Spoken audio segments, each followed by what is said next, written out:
let's talk about the high-stakes world of financial trading. It's a place where fortunes can be made and lost in the blink of an eye. But what we're going to uncover is that the real battlefield, well, it isn't the market. It's inside your own head. And this quote right here, it just nails it. This is the core idea of everything we're about to explore.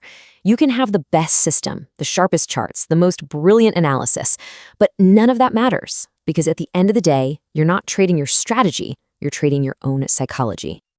You see, for so many traders, the day-to-day is this relentless grind. The pressure to perform is always on, and it creates this intense loop of stress, decision-making, and pure exhaustion. And that cycle, it can turn vicious really fast.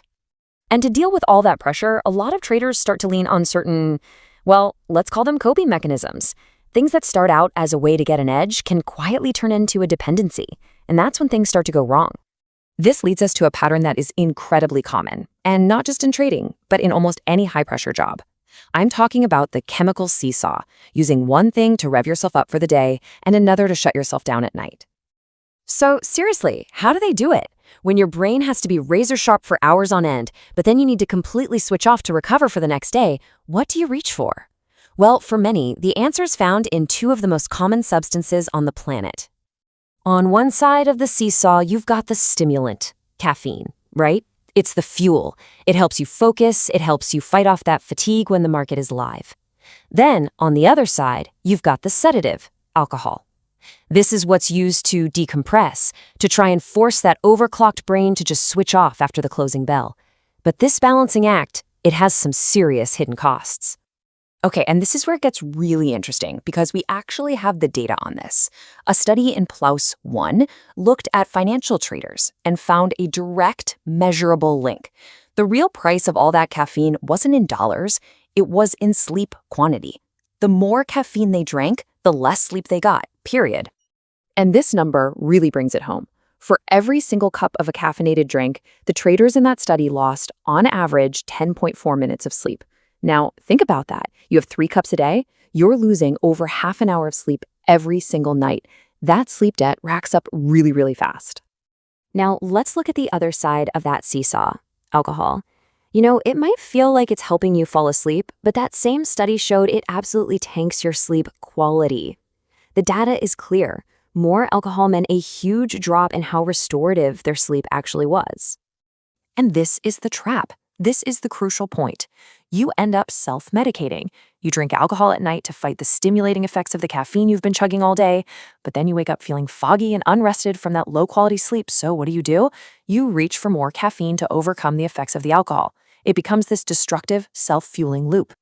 And when this cycle of poor recovery and chemical performance goes on, eventually the pressure wins. Your physical state starts to completely dictate your psychological state, and you start heading toward a breaking point. And that breaking point has a name: trader burnout. It's not just about feeling a little tired. This is a deep state of mental, emotional, and physical exhaustion. It drains your motivation, it clouds your judgment, and it absolutely destroys your performance. And burnout isn't some abstract thing. It shows up in how you trade. Do any of these red flags look a little familiar?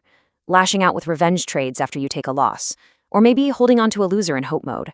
What about making impulsive trades because of FOMO? These aren't just bad habits. They are clear symptoms of a much deeper problem. So how in the world do you break this cycle? Well, the answer isn't some new indicator or a different strategy. The solution is to turn inward. It all starts with radical self-awareness. And the best tool for that is something you probably already have: a trading journal, but used in a way most people never even consider. Your journal has to become a mirror. It's not just for tracking your wins and losses, it's for tracking the trader. If you want to fix your results, you absolutely have to get an honest look at your own psychological state first. And here's how you do it. You literally turn your feelings into hard data. You start logging these kinds of metrics before and after every single trade you make. On a scale of 1 to 10, what's your confidence level? How high is your FOMO? How stressed or tired do you feel? This isn't about judging yourself. It's about pure data collection.